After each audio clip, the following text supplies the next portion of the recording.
Leonard Miller has left the NBA draft. I am so upset about this. I was so happy for Leonard Miller. I actually had made a video recently that he was a potential first round pick, but he has decided to withdraw from the draft and join the G League Ignite squad. This is a guy who played in the preparatory Canadian League. It's called the Ontario Basketball Scholastic Association. Averaged like 31 points, 10 rebounds, almost 10 assists. He was balling out, but again, he was also playing against high schoolers. But let's talk about it. Leonard Miller, a day before June 1st deadline, Miller made the decision to forego college and focus on his professional basketball opportunities. He had narrowed down his decision between the NBA draft and the G League Ignite. He was a projected late first round pick as of a week ago, potentially. And Miller had until June 13th to make a final decision to withdraw from this year's NBA draft pool and keep his draft eligibility for next year. And he made the decision. Miller's decision to pull out the draft and join the G League Ignite squad next season is something that HoopsHype has learned. He had a last minute change of heart leading up to his decision.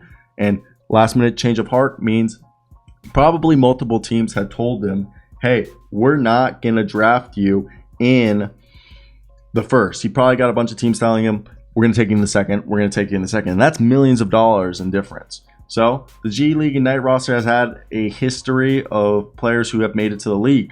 But this year will be their most successful year with 2 to 3 players going in the first round, with Dyson Daniels, Jaden Hardy, and our man, who's the other one? Marjon Beauchamp, expected to go all 3 in the first round. Last year, only Jalen Green went in the first round with Jonathan Kuminga, and Isaiah Todd being the first pick of the second round. Now, Dyson Daniels climbed up the board and has arguably been the G League Ignite's most successful story in terms of joining the G League Ignite and going from a borderline first round pick to a lottery pick. While Jalen Green, who went to the G League Ignite and was expected to be a top 2 pick and was a top 2 pick.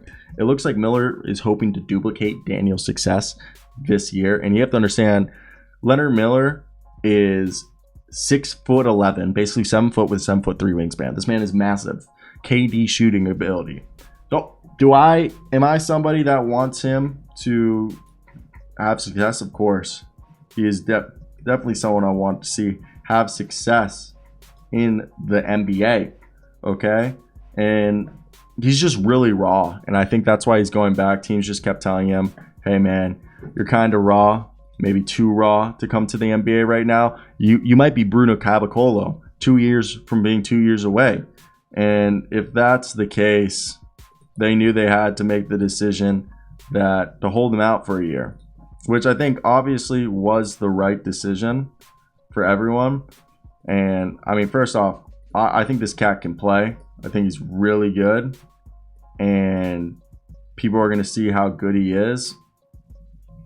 And really, guys, I think this is all just because he was told he wasn't a guarantee to go in the first round. So kind of like last year, Santi Aldama wouldn't have been a first round pick if he hadn't been guaranteed. He wouldn't have stayed in the draft if he hadn't been guaranteed by the Grizzlies. He would have been a first round pick. People don't realize that there's guys out there who only enter the draft, stay in the draft if they know they're going to be a first round pick. Like Santi Aldama was fine playing the next 2-3 years internationally and then join the draft. But that's all I have to say about this topic. I want to hear your thoughts down below, guys. I very much do enjoy making content for y'all.